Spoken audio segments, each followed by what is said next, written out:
Hey, Mike, what do Kelly Slater and PT have in common? I don't know. They're both world champs? Nope, they both own Endless Summer box set. Oh my God, rad. You guys, you can get it too. The link's in the show notes. Welcome back, everybody, to the Quivercast. This is Mike, your host, and this is all brought to you by YourAudioLegacy.com and QuiverBuilder.com. And please check out my other podcast, The Stinky Booties, I do with my buddy, Billy. Let's roll. All right, good morning, everyone. We're in Huntington Beach parking lot on the north side of the pier with Mr. Pat Starkey here on the Quivercast, brought to you by QuiverBuilder.com. Hey, so we know who you are. You're Pat. So, hey, Pat, how'd you start surfing? Wow. Let's see. I guess like a lot of other kids, started off bodyboarding, about when I was 10, 11, was playing some organized sports, baseball, and next thing you know, a kid comes up to me and says, you want to buy a surfboard? Next thing I know, I bought a $60 old school 90s board, loved it, and just took off from there, man. It was, once I got to my feet, it was all over. No more boogie. And then, okay, what year was that, approximately? Oh, boy. Let's see. I was 13 at the time when I got my first stand-up wave. So, let's say, gosh, dude. Man, it's got to be mid-90s, right? Or am I way off here on my age? Had to be mid-early 90s when I got my first stand-up wave. But I've been boogieing since I was 10. Till about 13. So you had 3 years of boogieing, you had a little bit of water experience. Yeah. A little wave, getting pounded probably, and a little short pound. Southside Shore Break, or Southside Seal, yeah. Southside Seal. So what was your first wave stood up on? Was it Northside? It was definitely Seal. I want to say Northside. I don't think I'll ever forget it either because you remember the wave? I do, because just like they say, man, when that surfer gets that feeling, dude, only you know it. And from then on, I wasn't going back down to the belly. Except for paddling and standing, But gosh, dude, I definitely know the feeling for sure. And then you're surfing, and it's in the 90s. What was the crowd like? Like, were you sitting on the inside of Seal Beach? Were you going like? That's funny that you bring that up because 90s was a little more Seal, Huntington, everywhere was a little more localized, than it is today. I surf a lot of Huntington these days, and I don't see that type of vibe that I did back in the day, but I do remember the Groms, the older Groms back then, Tecklenburg, Mikey Riley, all the boys, right? Simmons, I would see him out at Seal, look up to him, but I'd always feel that, like, hey, you guys from Long Beach, like, you don't belong here. Yeah, you're outsiders. You know what, and I would probably do the same thing if I was locals there, but they knew, as the years went on that we became locals too, they knew us, they saw us out there all the time, and it got less and less of a hassle, throughout the years. But I definitely remember coming up going, it's a little tougher to get waves than it is nowadays, I think, even though there's more crowds today. Yeah, but your level's pretty high still, so that helps. Yeah. Waves you want when you're ripping. Yeah, if you definitely get more and more waves and a little more respect, I guess, if you're if they know you can actually do something. Were you serving contests at that point? Not yet. I don't think I started till I was about maybe 16, 17. It was late start on the contest. I know my dad was kind of upset too about that because he was really pushing me to do baseball, growing up. He's like, you know what? I remember him saying it to me when I was 5. He's like, if you want to do this, do it. Give it your all, you do it. And then about when I was 13, I felt really bad about this because he had put all this time and effort, and I'm sure this happens with a lot of kids, and a lot of father parents and stuff like this, that something else came along that I loved it more than baseball, it broke his heart, but you were stoked. Kind of. But next thing I know, your heart wasn't into baseball.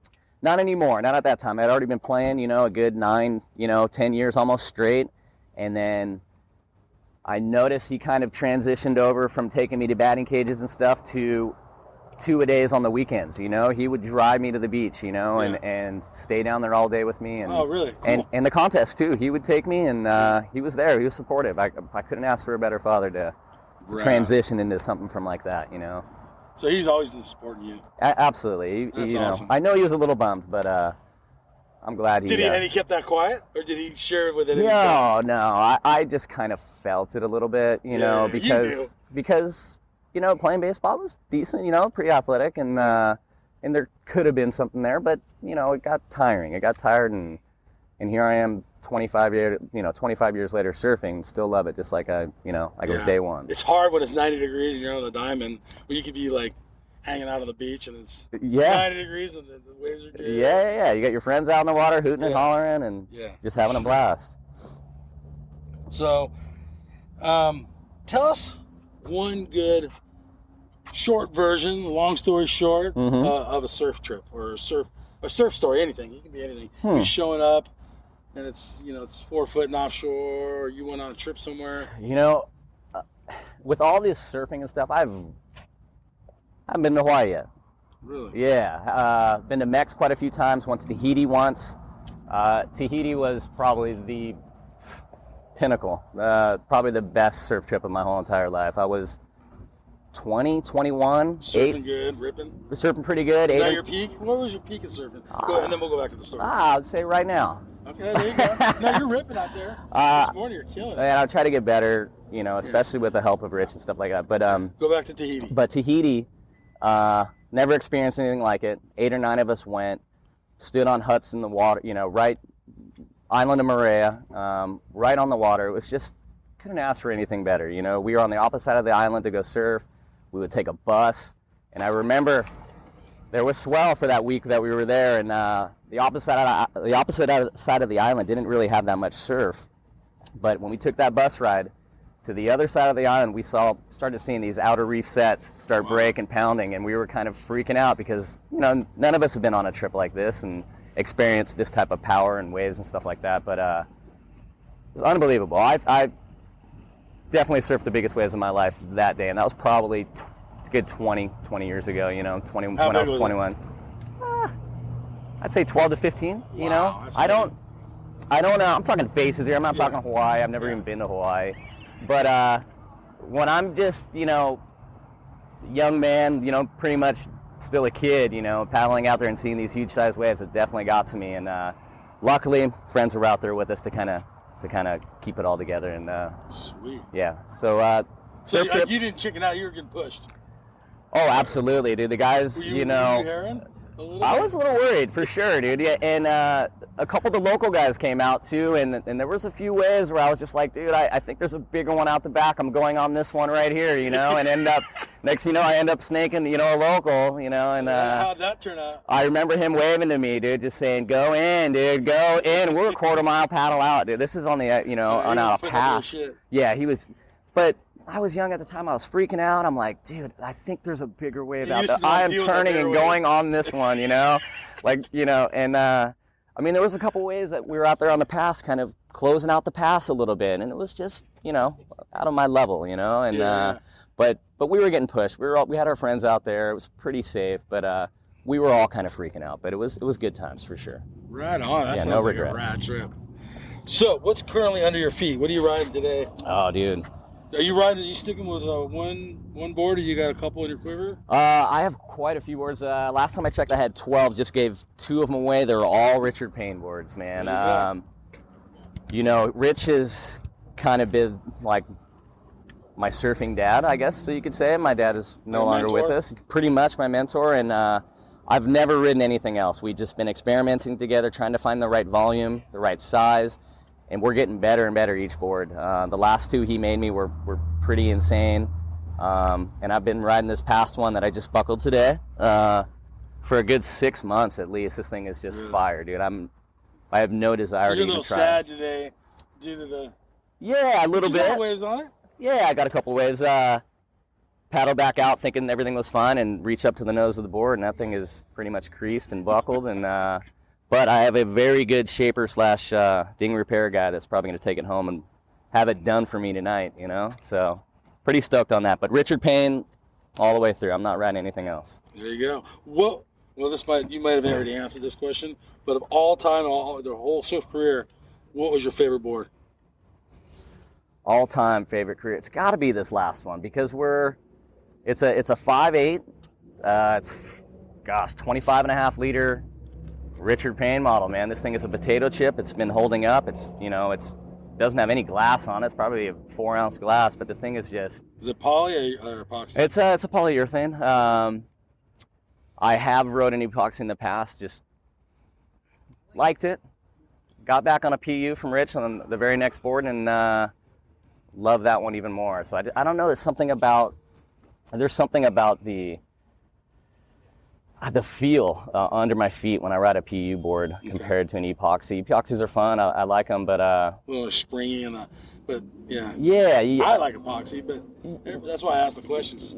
Everyone has their own theories. Yeah, the only epoxy I've ever had, I bought off the rack, got a good deal as a Slater Designs board, but it was fun. I'll tell you, it was a fun board. It was something new. But as soon as I got back on a PU, a new board that Rich made for me, I was just in love, and I haven't even picked up that Slater board since. So, yeah, Richard Payne, PU board all the way. And then the final question is going to be, if you could have any board, right, like anybody, it doesn't matter, like they get passed away, like all time, like put it on your wall. Maybe you want to ride it once. What board would it be? It's pretty easy. I have a shaper, past shaper? Well, I'm a big Machado fan, so I used to ride these Merricks back in the day and have these really cool designs on them.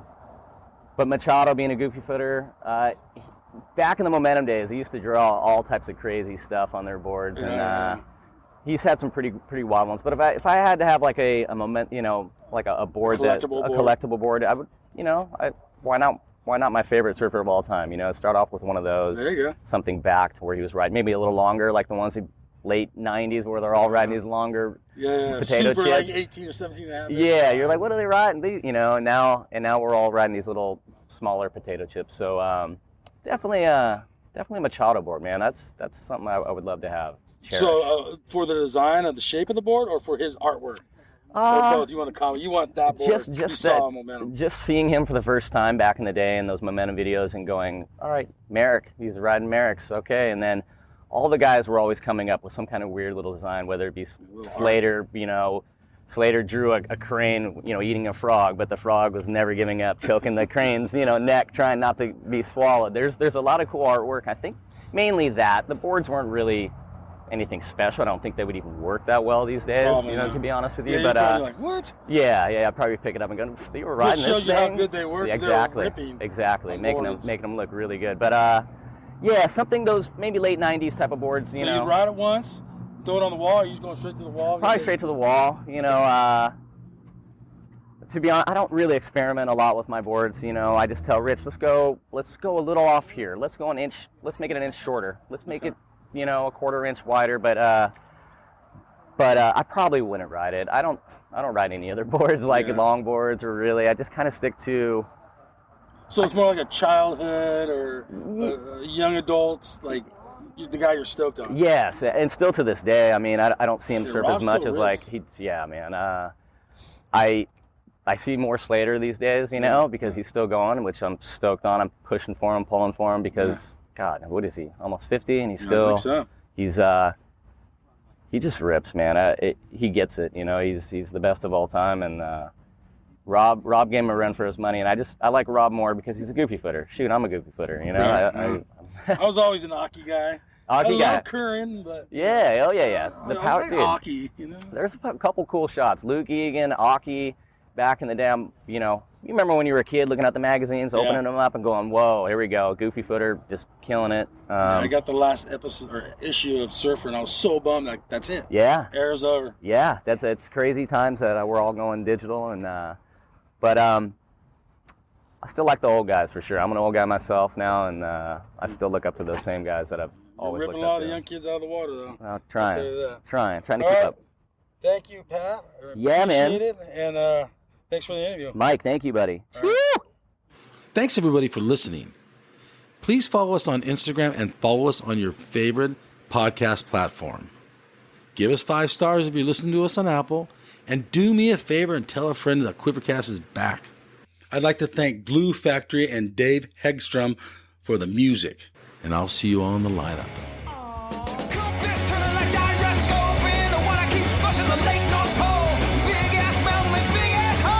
Time well kept, the tale was told. A classic Mary, classic thieving.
Hey, you guys, Endless Summer box set. This thing is legit. It's authentic, numbered certificate in it. It has a 5-frame film strip from the original print. You literally own a piece of history. It has a specially minted bronze medallion. Dude, that thing's sick. Okay, there's so much more here. Go to the show notes. There's a link on there. Go check this piece of history out. This thing's rad. Seriously. Smithsonian American History Museum has it. It took 4 years of research with 3.5 in production, all hand assembled. This thing's rad. So much to this awesome box set. Remastered DVD, sharper images than the original film, but dude, this thing's so sick. Link in the show notes.